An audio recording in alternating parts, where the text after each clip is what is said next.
اصل کتاب وہ ہے، اور یہ ایک چھوٹا سا دیباچہ ہے شروع میں۔ کتاب کے پہلے دیباچہ آتا ہے۔ تو حیات دنیاوی جو ہے اس کی حیثیت اس کتاب کے دیباچے کی، کتاب زندگی جو ہے وہ تو کھولے ہی کی موت کے بعد۔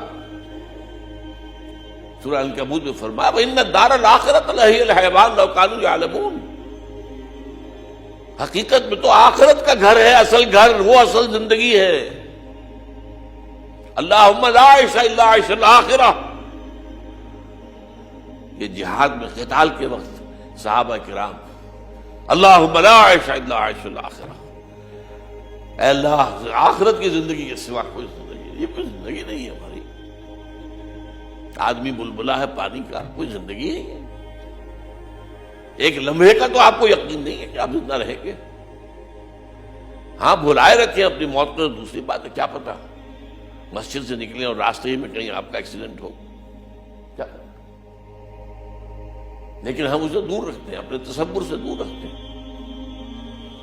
تو اللہم لا عیش الا عیش الآخرہ، اور حضور جواب میں فرماتے تھے فاغفر الانصار والمہاجرہ، تو اے اللہ یہ انصار اور مہاجرین کی جماعت جو تیری راہ میں قتال کر رہی ہے، ان کی مغفرت فرما دے، ان کے گناہوں کو معاف فرما دے۔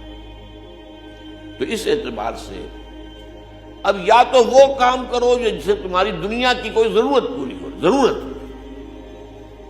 یہ نہیں کہ دنیا کی خواہشات جو ہیں وہ تو سمجھئے کہ طول عمل پھیلتا جاتا ہے ربڑ کی طرح معاملہ۔ ضرورت ایک ہے تعیش، فراوانی،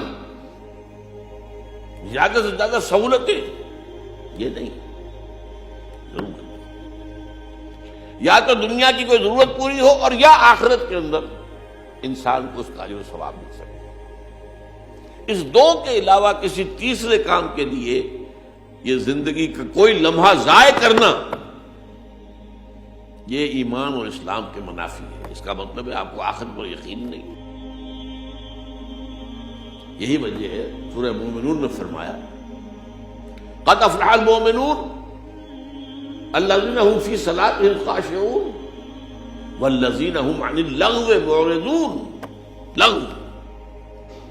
لغو کام کہتے ہیں جو بے فائدہ ہو، بیٹھے تاش کھیل رہے ہیں، بھائی کون سی تمہاری دنیا کی ضرورت پوری ہوئی یا تم نے آخرت میں کچھ کمایا؟ اس ایک اصطلاح ہمارے یہاں پیسٹائم، وقت گزارنے کے لیے مشغلہ، یہ وقت ایسی حقیر شے نہیں ہے،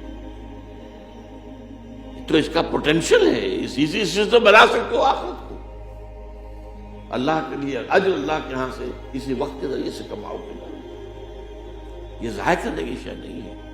وقت گزاری کے مشغلے یہ انہی کے لیے ہوں گے کہ جن کو آخرت پر یقین نہیں، ورنہ کیسے ممکن ہے جو وقت ملا ہے اگر آپ سبحان اللہ والحمدللہ ولا الہ الا اللہ واللہ اکبر اسی کا فکر کیجیے، ہر کلمہ جو ہے وہ جنت میں ایک پودا بن جائے گا آپ کے لیے، وہاں جا کر آپ باغ کاٹیں گے، وہ جو بھی باغ ہوگا وہ آپ کے پاس ہوگا۔ وقت ضائع کیوں کر رہے ہیں؟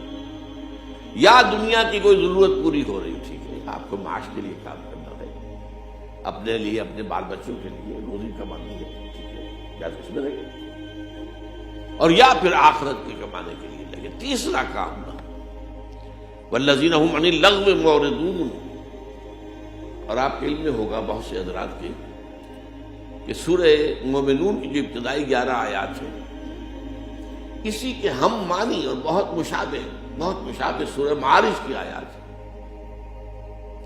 وہاں اس کی بجائے والذین هم عن اللغو معرضون کی بجائے فرمایا ہے والذین یصدقون بیوم الدین، وہ لوگ جو آخرت اور قیامت کے دن اور جزا و سزا کے حساب کے دن کو مانتے ہیں، اس پر یقین رکھتے ہیں۔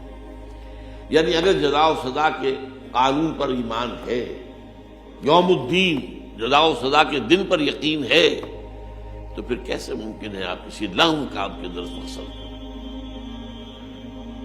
بلکہ سورہ فرقان میں فرمایا گیا وعباد الرحمن الذین یمشون فی الارض ہونا واذا خاطبهم الجاہلون قالوا سلاما. اور اسی میں آتا ہے کہ وہ لغو میں اذا مروا باللغو مروا کراما، وہ لغو کام کی طرف متوجہ تو ہوتے ہی نہیں، خود کام کریں، خود جائیں کہیں لغو کام کے لیے نہیں.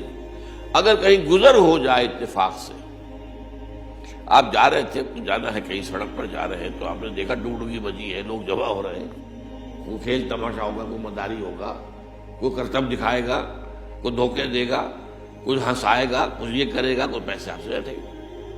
اب آپ اس میں متوجہ ہو جائیں، اس کا مطلب ہے آپ نے وقت کی قدر و قیمت کو نہیں سمجھا. وَإِذَا مَرُّوا بِاللَّغْوِ، یعنی ایک تو ہے بالارادہ کسی لغو کی طرف جانا نہیں، اگر اتفاقاً گزر ہو جائے لغو کے پاس سے، مروا کراما، وہ وہاں سے باعزت گزر جاتے، اس میں متوجہ نہیں ہوتے، اپنے وقت کا کوئی حصہ بھی، کوئی منٹ بھی ضائع کرنے کو تیار نہیں ہوتے.